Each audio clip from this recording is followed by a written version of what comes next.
गिरिराज जी क्यों कहा गया गोवर्धन जी को, इनकी उत्पत्ति कैसे हुई और गिरिराज जी महाराज की क्या महिमा है। श्री नंद बाबा ने गर्गाचार्य जी को प्रेरित किया महिमा वर्णन करने की। उपनंद आदि बड़े बड़े महापुरुष ये सब बैठ करके गिरिराज महाराज की महिमा सुन रहे हैं। साक्षात परिपूर्णतम भगवान श्री कृष्णचंद्र जो असंख्य ब्रह्मांडों के अधिपति हैं, कर्तुम अकर्तुम अन्यथा कर्तुम सर्व समर्थ हैं। जब पृथ्वी का भार उतारने के लिए स्वयं इस भूतल पर पधारे तो उन जनार्दन ने अपनी प्राण प्रिय प्राण वल्लभा अपनी उपास्य श्री राधा किशोरी से कहा, प्रिय तुम्हें हमारे साथ भूतल में हमारे लिए चलना होगा नवनिवृत्त निकुंज से। किशोरी जी ने कहा, प्राणनाथ आप चलने की बात कैसे सोच सकते हैं, जहां वृंदावन नहीं, जहां यमुना सखी नहीं, जहां गिरिराज गोवर्धन नहीं, वहां मेरा पदार्पण हो ही नहीं सकता। भूतल पर अगर हमारी सखी यमुना जी नहीं, गिरिराज गोवर्धन नहीं, तो प्राणनाथ जहां वृंदावन नहीं वहां राधा किशोरी नहीं जा सकती। श्री लाडली जी की बात सुनकर हरिजू ने मुस्कुरा दिया और कहा, हमने पहले से व्यवस्था की है। मृत्यु लोक में, भारत भूमि में, माथुर मंडल में अपने को ही 84 कोष भूमि में मैंने विस्तार किया है। ये 84 कोष भूमि श्री कृष्ण स्वरूप है। उस 84 कोष भूमि में आपके विलास के लिए, आपकी सेवा के लिए जो जो चाहिए वो हमें पहले से पता है। यमुना जी, गोवर्धन, संपूर्ण आपके सुख के लिए वृंदावन की शोभा भूतल पर उतरेगी। नंद बाबा ने पूछा कि आप पहले से गिरिराज जी महाराज ब्रजभूमि में प्रकट हो गए? तो कहा नहीं, ये शालमली द्वीप के भीतर द्रोणाचल के गर्भ में उत्पन्न हुए थे। जो द्रोणागिरी है उनके पुत्र हैं गोवर्धन जी महाराज, वहां प्रकाशित हुए थे। जब गिरिराज जी महाराज प्रकट हुए थे तो समस्त देवताओं ने पुष्प वर्षा करके गिरिराज जी महाराज का अभिनंदन वंदन किया शालमली द्वीप द्रोणागिरी पर। हिमालय आदि पर्वतों ने, सुमेरु आदि पर्वतों ने आकर के गिरिराज जी का पूजन किया, प्रणाम किया, परिक्रमा की। और विधिवत पूजन करने के बाद समस्त पर्वतों ने हाथ जोड़कर गोवर्धन जी की स्तुति प्रारंभ की।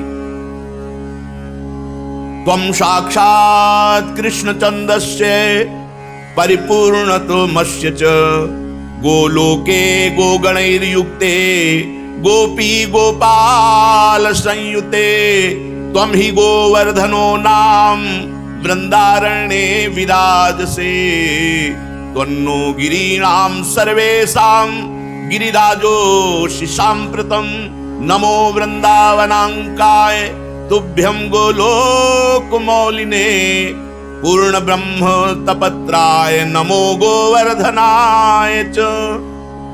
समस्त सुमेर, हिमालय आदि बड़े बड़े पर्वतों ने गिरिराज महाराज की स्तुति की।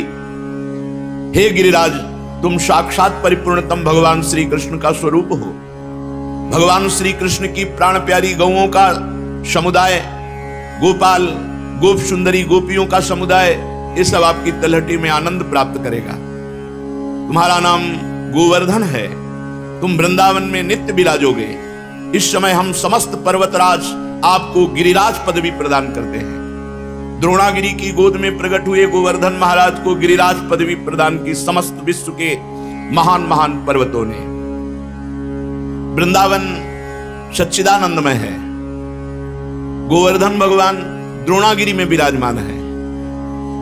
समस्त देवता गिरिराज सुमेरु आदि स्तुति करके गोवर्धन जी महाराज को प्रणाम करके, परिक्रमा करके सब अपने अपने स्थान को गए।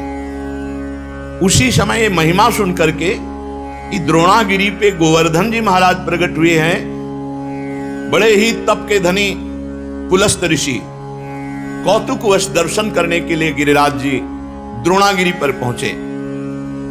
देखा द्रोणाचल की गोद में गौर श्याम वर्ण गिरिराज जी के शिलाओं में आभा प्रकट होती, गौर श्याम। एकाग्रता पूर्वक जब गिरिराज जी की परिक्रमा करो, दूर से देखो तो कुछ शिला में गौर रंग, कुछ शिला में श्याम रंग आपको दिखाई देगा। गोवर्धन भगवान ऐसे माधवी मालती, सुंदर सुंदर लताएं, गुफाएं, बड़े सुंदर वृक्ष जो मीठे फलों के भार से, सुंदर सुंदर सरोवर, कुंड, झरने। महाराज देखते ही पुलस्त ऋषि लुट गए कि ये तो महान तपस्या करने की स्थली है, इनकी कंदराओं में तो बहुत आनंद आएगा ध्यान करने में भगवान का। सैकड़ों शिखर गिरिराज जी महाराज के रत्नमय, विविध रंग बिरंगे धातु, विविध शोभा पुष्पों की, नाना प्रकार के पक्षी खग कोलाहल कर रहे, झरने गिर रहे, मृग और बहुत से बंदर, मयूर, केकिका ध्वनि, बड़ा आनंद गिरिराज महाराज। पुलस्त जी के मन में इच्छा हुई कि ये पर्वत हमारे अधिकार में आना चाहिए। गोवर्धन द्रोणाचल से कहा, द्रोणागिरी मैं तुम्हें आदेश करता हूं, अपने पुत्र का मुझे दान करो। द्रोणागिरी के पुत्र हैं गोवर्धन जी महाराज। तुम पर्वतों के स्वामी हो, तुम्हारा बड़े बड़े ऋषि मुनि तपस्या के द्वारा आदर करते हैं, तुम बड़ी औषधियों के पुंज हो, दिव्य औषधियां तुम में प्रकाशित होती हैं। जब लक्ष्मण जी को वीर घातनी शक्ति मेघनाथ ने मारी थी तो यहीं से औषधि, तो हनुमान जी महाराज को लगा कि कौन सी औषधि है, क्योंकि उन्होंने बताया प्रज्वलित तेजोमयी, तो कालने मैंने साफ प्रज्वलित तेजोमय कर दी थी कि हनुमान जी भ्रम में पड़ जाए। लेकिन बुद्धिमान, अग्रगण्यम, बलवताम, वरिष्ठम, पूरा द्रोणागिरी उखाड़ लिया, जो मन आवे सो छांट लो औषधि। तुम औषधियों से संपन्न हो। मैं काशी में गिरिराज जी को विराजमान करूंगा, क्योंकि मैं काशी वास करने वाला हूं, और मैं याचना ही नहीं कर रहा, आदेश दे रहा हूं। अगर ना तो साफ, मेरा कोई प्रयोजन नहीं है, मैं तपस्या करूंगा गोवर्धन की शोभा देख करके, ऐसा मेरे मन में आया। भगवान विश्वेश्वर की महानगरी, परम पवित्र मोक्ष प्रदायिनी काशी में जाकर गिरिराज गोवर्धन को विराजमान करेंगे। जहां पार्श्व में गंगा नदी बह रही, विश्वेश्वर विश्वनाथ भगवान विराजमान है, वहीं गोवर्धन को विराजमान करेंगे। आज तक ऐसा यश प्राप्त नहीं होगा जैसा गोवर्धन को यश प्राप्त होगा काशी में।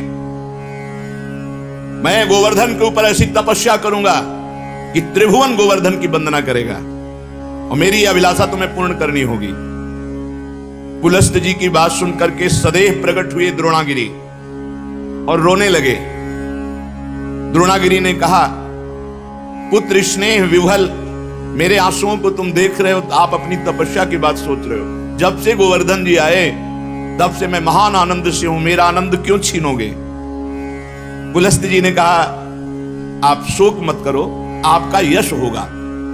द्रोणाचल बोले, महामुनि मैं पुत्र स्नेह से व्याकुल हूं, मुझे पुत्र अत्यंत प्रिय है, तथापि मैं आपकी आज्ञा का भी उल्लंघन नहीं कर सकता, क्योंकि जानता हूं आप एक क्षण में साप देकर मुझे भस्म कर सकते हैं। द्रोणागिरी गिरिराज जी को अपने अंक में भर के कहा, पुत्र कुछ भगवान और रचे हैं, इनकी सोच अलग है, लेकिन कुछ भगवान और रचे हैं। भगवान का संकेत मानकर मैं तुम्हें इनको दान करता हूं। भारतवर्ष बड़ा पवित्र देश, धर्ममय देश है, जहां केवल भारतवर्ष में धर्म, अर्थ और काम मोक्ष की आराधना होती है।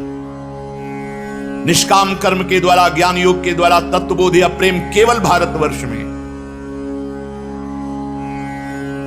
मैं तुम्हें प्रदान करता हूं पुलस्त ऋषि।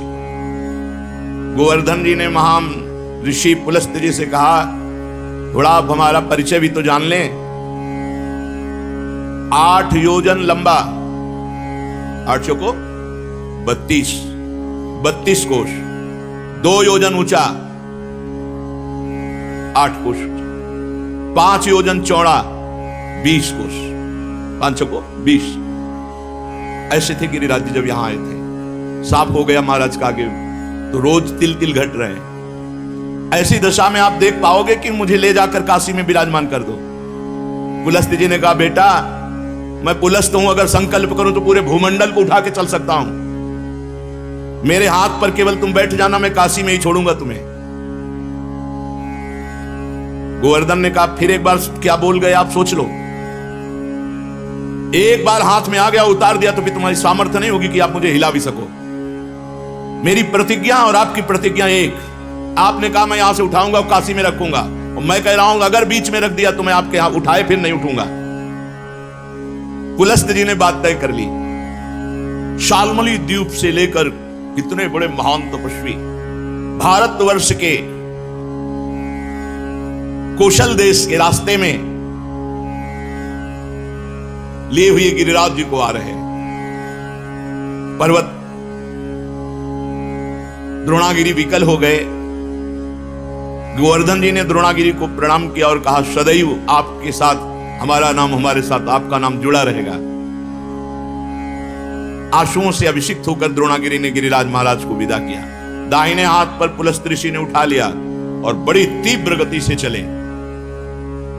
गिरिराज महाराज शांत देखते रहे। जेव ही माथुर मंडल में आए, ब्रज 84 कोश में, जहां गिरिराज जी विराजमान है, गिरिराज जी अपना भार भी बढ़ा लिया और विचार किया ये मेरी लीला स्थली है मेरे प्रभु की, मैं यहां से एक कदम बाहर नहीं जाऊंगा।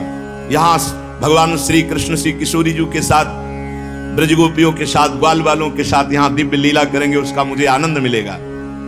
कैशोर लीला, बाल लीला, सब लीलाओं का आनंद मुझे मिलेगा। इतना ही नहीं, मेरे ऊपर दान लीला, मान लीला, ये सब प्रभु करेंगे। मैं एक कदम यहां से नहीं जाऊंगा ब्रजभूमि से। जहां किशोरी जी के साथ प्रभु अपने चरणों से विहरण करेंगे, वहां छोड़कर मैं अब कहां जाऊं। गिरिराज गोवर्धन इतने भारी पड़ गए कि मुनि का हाथ ऐसा लगा कि टूट जाएगा, और साथ में बड़ी जोर की लघुशंका लगी। गिरिराज महाराज की लीला, भार तो तप बल से रोक रहे थे, लेकिन लघुशंका तप बल से कहां तक रोके। वो बात थी कि अगर रख दिया तो भी तुम्हारी ताकत नहीं कि उठा सको। इतनी लघुशंका लगी कि वो बात भूल गए और भार से हाथ पीड़ित। तो गिरिराज महाराज जहां विराजमान है यहीं विराजमान किया, लघुशंका किया, आचमन किया, पवित्र हुए और गोवर्धन से गाओ कर कमल में विराजमान हो। बोले खत्म खेल, हमारी और आपकी प्रतिज्ञा थी कि आप रख दोगे, उठा नहीं पाओगे। उनका तुम्हारे आने से मैं अभी उठाकर तुम्हें ले चलता हूं। पुलस्त ऋषि ने अपना सारा तेज तप बल सब लगा दिया। गिरिराज महाराज टस से मस नहीं हुए। मुनि ने कहा दैन्यता पूर्वक, गिरिराज तुम मेरी शक्ति का उपहास मत करो, मुझे अभी क्रोध तुम पर नहीं आ रहा है। मैं बहुत प्यार से तुम्हें द्रोणागिरी से सालमली द्वीप से लाया हूं काशी ले जाने के लिए। तुम मेरी भावना में बाधा मत पहुंचाओ। गिरिश्रेष्ठ चलो, भार अधिक मत बढ़ाओ। मैं जान गया हूं कि तुम रूठ रहे हो, लेकिन शीघ्र तुम्हारा सम्मान काशी में होगा। गोवर्धन जी ने कहा मेरा दोष नहीं है, आपने कोई मुझे यहां स्थापित नहीं किया है कि आप हमको लाके यहां से स्थापित किया। हमारी प्रतिज्ञा थी, धरना मत बीच में, क्यों रख दिया बीच में? लघुशंका, इसके हम जिम्मेवार थोड़ी है। अब मैं यहां से एक कदम भी नहीं जाऊंगा, तुम्हारी ताकत नहीं कि यहां से ले जाओ। अब तो पुलस्त मुनि की सारी इंद्रियां क्रोध से व्याकुल हो गई और ओंठ फड़कने लगे। उन्होंने कहा तुम हमारा सारा उद्यम व्यर्थ कर दिया है द्रोण पुत्र गोवर्धन। मैं तुम्हें शाप देता हूं कि आज के बाद तुम तिल तिल रोज घटोगे। गिरिराज महाराज पहले 8 योजन 32 को, अब 21 किलोमीटर की परिक्रमा रह गई। कितने ऊंचे 2 योजन 8 कोश, 5 योजन चौड़े, बहुत देखो तिल तिल रह गए। भजन कर लो, कलयुग और आगे बढ़ेगा तब गंगा और गिरिराज अंतर ध्यान होता है। जब तक गंगा और गिरिराज है कलयुग का तांडव नहीं हो सकता। पर रोज एक एक तिल गिरिराज जी क्षीण हो रहे हैं। शाप दे दिया, तिल तिल भर तुम रोज क्षीण हो गए। गिरे त्वाति धृष्टेनो न कृतो में मनोरथा तस्मात् तु तिल मात्रम ही नित्यम त्वम क्षीणताम ब्रज। ब्रजवास करो, लेकिन एक एक तिल रोज क्षीण हो गए। गर्गाचार्य जी कहते हैं यावत भागीरथी गंगा यावत गोवर्धनो गिरी तावत कलेह प्रभावस्तु भविष्यति न करचित। जब तक गिरिराज गोवर्धन विराजमान है, भागीरथी गंगा प्रवाहित है, तब तक कलयुग अपना तांडव नहीं कर सकता। हाँ, उसका प्रभाव रहेगा। तांडव शब्द से मतलब है भ्रष्टाचार ही भ्रष्टाचार। भ्रष्टाचारा सब संसारा, धर्म सुने नहीं काना, कलिकाल बिहाल के मनुजा, नहीं माने को अनुजा तनुजा। ऐसा भ्रष्ट आचरण, न कहीं स्वाहा न स्वधा न राम न कृष्ण न हरि, अब बिल्कुल भ्रष्टाचार। तब भगवान कल की रूप में आकर दुष्टों का संहार करके फिर नवीन शांति की स्थापना करेंगे। उस दिन से गोवर्धन महाराज ब्रज में विराजमान हुए, पर महाराज पुलस्त जी के साप से तिल तिल क्षीण होते गए। जब तक भागीरथी गंगा गोवर्धन पर्वत भूतल पर विद्यमान है, तब तक कलिकाल का प्रभाव कदापि नहीं बढ़ेगा।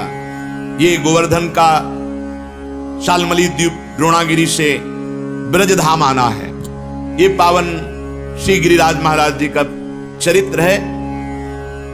एक समय की बात है कि गोदावरी तट पर एक ग्राम में एक ब्राह्मण रहता था। तो वो अपना ऋण लेने के लिए, कोई धनी मानी मथुरापुरी में रहते थे, तो यहां आए। वो अपना कार्य पूरा करके जब घर को लौट रहे थे, तो रास्ते में गिरिराज गोवर्धन जी मिले। तो ऐसा सुंदर पत्थर का टुकड़ा ऐसे देख करके उनको लगा कि साथ ले जाना चाहिए। एक बात ध्यान रखें, गिरिराज जी को साप मिल गया है इस बात के लिए कि ब्रज से बाहर नहीं जाना चाहते थे। और अगर किसी ने गिरिराज जी को ब्रज से बाहर ले जाने की चेष्टा की, तो उस साप का अधिकारी होगा, अपने आप उसका पतन शुरू हो जाएगा। ये मत सोचो कि गिरिराज जी की शिला की महिमा सुनी तो ले जाकर ब्रज मंडल के बाहर विराजमान कर ले। ये सिद्धांत नहीं है। कुछ लोग कहते हैं कि अगर आप शिला उठाओ तो उसी के बराबर सोना गिरिराज जी को, सोना सुमेरु पर्वत परिक्रमा करके प्रणाम करके गिरिराज पदवी दे गया, उनको सोना चाहिए, उनको ब्रज चाहिए। ब्रज से बाहर ले जाने का कोई सिद्धांत नहीं कि आप सोना चांदी चाहे जितना बराबर रख दो। ऐसा शर्त कर देते तो पुलस्त ऋषि तपस्या से सोने का बना देते गिरिराज जी को। गिरिराज जी की शिला को ब्रजमंडल से बाहर ले जाना घोर अपराध है। ये तुम्हारी भक्ति का बाधन होगा, साधक नहीं होगा। ये मत सोचना कि हम गिरिराज जी की शिला उठाए, इतनी महिमा सुनी तो बाहर ले जाएं। अपना कार्य पूरा करके वो घर लौटने लगा। तब गोवर्धन की जी के तट पर वो गोल पत्थर बड़ा सुंदर लगा, गिरिराज जी की शिला तो उठा ली। अभी वो ब्रजमंडल में ही था कि एक घोर राक्षस उस पर टूट पड़ा, उस ब्राह्मण पर। उसका मुंह ऐसे नाटा छाती में घुसा हुआ, 3 पैर 6 भुजाएं, बड़ा विकराल ओंठ, ऐसे दांत, मोटी नाक, बदबू आ रही थी। बड़े बड़े दांत बगाड़ कर ब्राह्मण को खाने के लिए। राक्षस बहुत भूखा था। वो दहाड़ता हुआ ब्राह्मण के ऊपर। अब जैसे कोई आक्रमण करे तो अपने पास कुछ होता तो ऐसे करने का। ब्राह्मण के हाथ में गिरिराज शिला थी, सीधे उस राक्षस के ऊपर गिरिराज शिला का प्रहार किया। जो ही गिरिराज शिला स्पर्श हुई, उसका राक्षस शरीर छूटा और श्याम सुंदर रूप अर्थात भगवान के सारूप्य मोक्ष को प्राप्त हुआ। जैसा भगवान श्याम सुंदर का रूप, वैसा रूप, विशाल नेत्र, प्रफुल्ल कमल दल के समान बनमाला धारण किए हुए, पीतांबर मुकुट, कानों में कुंडल, एक हाथ में बेत, ऐसा लग रहा था साक्षात श्याम सुंदर प्रकट हो गए।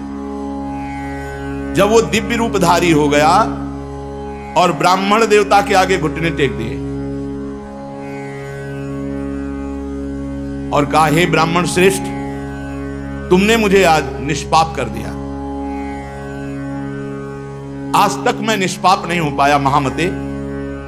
मेरी राक्षस योनि न जाने कितने समय से थी और मैं कब तक भोगता, लेकिन ये तुमने गिरिराज जी की शिला से जो प्रहार किया, मेरे सारे पाप नष्ट हो गए। तुम्हारे सिवा दूसरा कोई ऐसा नहीं जो मेरा उद्धार कर सकता। ब्राह्मण बोला, पहले तो भयंकर रूप में, अब इतने सुंदर रूप में मैं आश्चर्य में पड़ गया हूं। मेरे में तो कोई सामर्थ्य नहीं है, मेरे द्वारा तुम्हारा उद्धार कैसे हो सकता? मैंने तो कोई संकल्प भी नहीं किया। और एक पाषाण का क्या ऐसा फल हो सकता है कि उसके स्पर्श से तुम भगवान का स्वरूप हो गए? उसने कहा, ब्राह्मण, ये साधारण पाषाण नहीं है, ये गिरिराज गोवर्धन की शिला है जो साक्षात भगवान हरि का रूप है। अरे इसके दर्शन मात्र से कृतार्थ हो जाए जीव।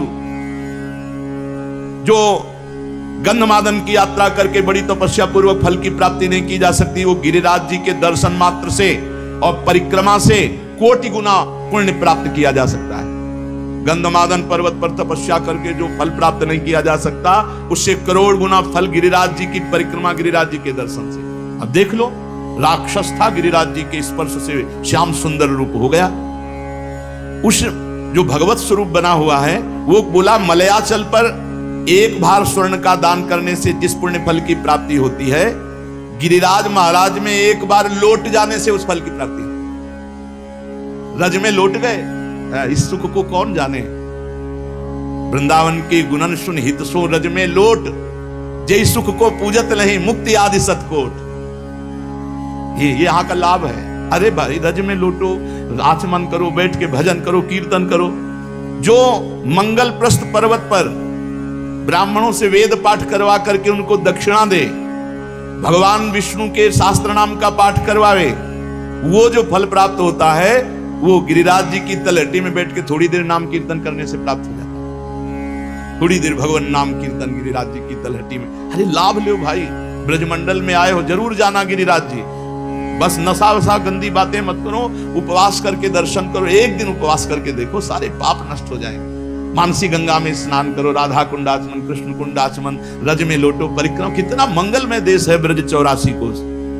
गिरिराज जी के समान पुण्य प्रदान करने वाला कोई भूमंडल पे दूसरा तीर्थ नहीं है। ऋषभ पर्वत, कूटक पर्वत, कोलक पर्वत, सोने से मढ़ी हुई सींग वाली 1 करोड़ गऊओं का दान करने से जो फल मिलता है, गिरिराज गोवर्धन की संपूर्ण तीर्थ स्थली के दर्शन मात्र से प्राप्त हो जाएगा।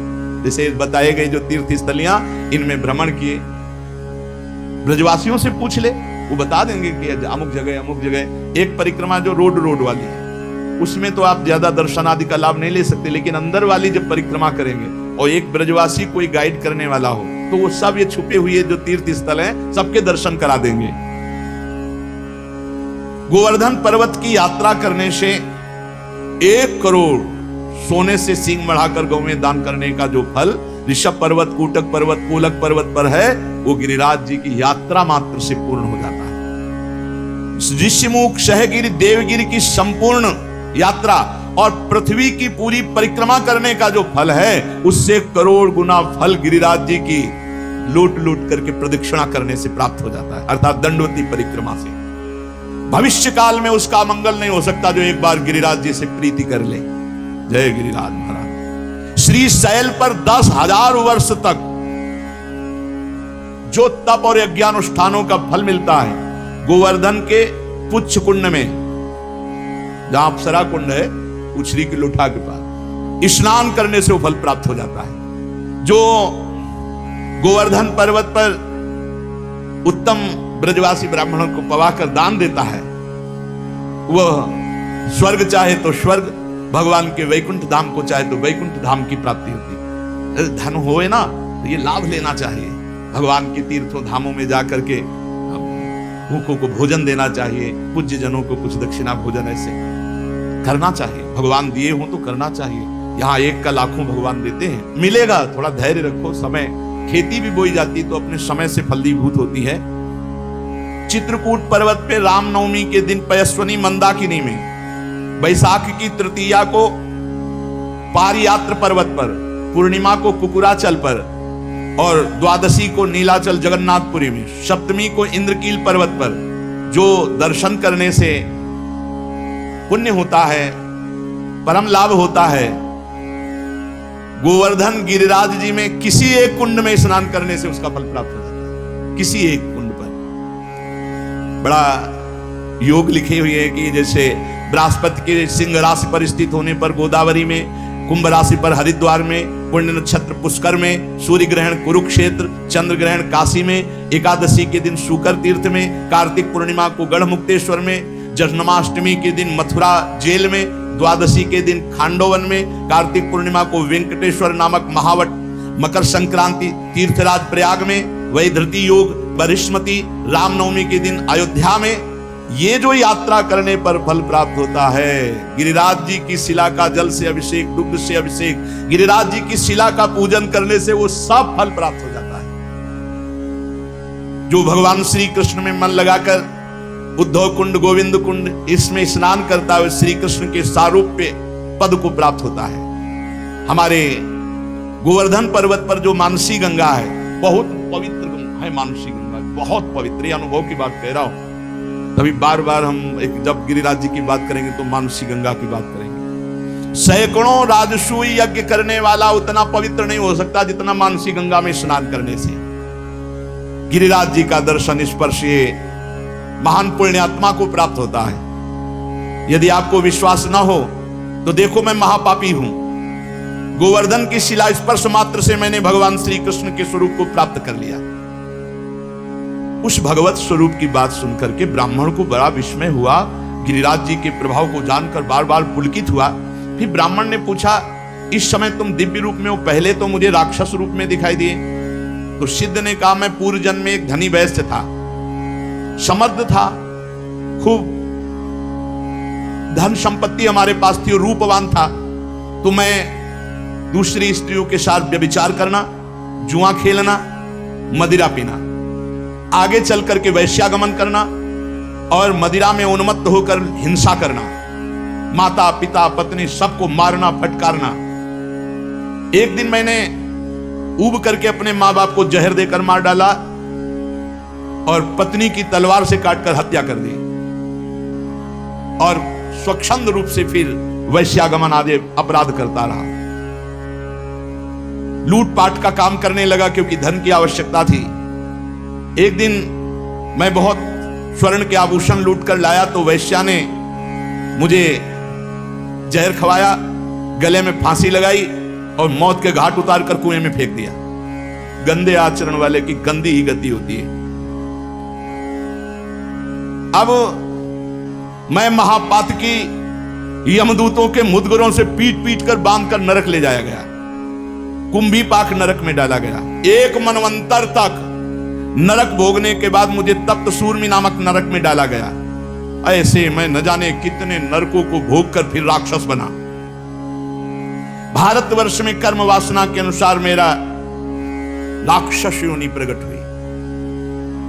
कितने नरक भोगने के बाद, बहुत होश में, हर कर्म बिना दंड दिए नहीं जाएगा। 10,000 वर्ष से मैं भूखा तड़प रहा हूं, मारा मारा घूम रहा हूं 10,000 वर्ष से। यमुना के सुंदर तट पर आज मुझे उद्धार का अवसर मिला। आपने जो गिरिराज जी की शिला मुझे मारी, उससे मैं भगवत स्वरूप हो गया। आज ब्रजभूमि को मैं बार बार नमस्कार करता हूं। जिस ब्रजभूमि में मैं भूखा तड़पता पापी तुम्हें खाने के लिए, लेकिन तुम्हारे द्वारा गिरिराज जी के स्पर्श से साक्षात श्री कृष्ण स्वरूप हो गया। इस प्रकार वार्ता हो ही रही थी कि भगवत धाम से एक विमान उतरा जो सहस्त्रों सूर्यों के समान तेजस्वी था। 10,000 घोड़े जुते हुए थे और महान ध्वनि हो रही थी। उसमें भगवत पार्षद आए और ब्राह्मण के देखते देखते उस सिद्ध को, जो राक्षस था, अब भगवत स्वरूप हो गया था, विमान में बैठाला और भगवान के धाम को ले गए। निकुंज विलासी श्री प्रिया प्रीतम की पावन प्रेम स्थली, क्रीड़ा स्थली है। श्री गिरिराज महाराज, नंदगांव, बरसाना, ये सब महान महान तीर्थराज। प्रयाग भी यहाँ आकर अपने पापों का प्रायश्चित करते हैं। जो तीर्थों से पाप इकट्ठा करते हैं उनको यहाँ भस्म करते हैं आकर। इसलिए हम सब सौभाग्यशाली जो हमें ब्रजभूमि में आने को मिला, वास मिला। अब हम अपने जीवन को ऐसी एक धारा में देखो, जो कर्म करोगे उसका आपको फल भोगना पड़ेगा। चरित्र सुन करके भयभीत होना चाहिए और भगवान की शरण में जाना चाहिए और वो उपाय करना चाहिए जिससे हम निष्पाप हो जाएं, हमें दंड भोगने को ना मिले, हमें कम से कम अगला जन्म मिले तो सुअर कुत्ता का ना मिले, फिर मनुष्य जन्म मिले, हम साधना करके भगवान की प्राप्ति करें। मनुष्य जीवन बड़ा दुर्लभ है। दुख की निवृत्ति के लिए कोई भ्रमित मत होना, बार बार आपसे कह रहे हैं। जब तक आप स्वयं अनुष्ठान नहीं करेंगे, स्वयं भजन नहीं करेंगे, तब तक आपके दुख को कोई मिटा नहीं सकता, नहीं मिटा सकता।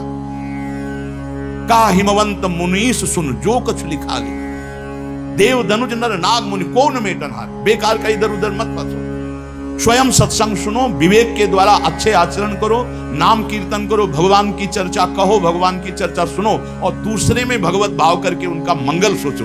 दूसरों का मंगल सोचने वाला स्वयं मंगलमय हो जाता है और दूसरों का मंगल करने वाला स्वयं अमंगल रूप हो। देखो राक्षस रूप हो गया, माता पिता को मारा, पत्नी को मारा तो घोर राक्षस बने। और मरे कैसे? जहर खवा के गला घोंट के अंधे कुएं में फेंक दिए गए और हजारों वर्ष मनवंतर को मतलब तो बहुत होता है, ऐसे नरकों को भोग कर फिर राक्षस बने। हम लोग ब्रजमंडल में आए, सत्संग सुने, अब हमारा जीवन नीचे नहीं गिरना चाहिए, हमारी उन्नति होनी चाहिए और वो होगी नाम जप से। रज का सेवन करो, चरणामृत पियो, बहुत बड़ी सामर्थ्य रोज चरणामृत पीने में है।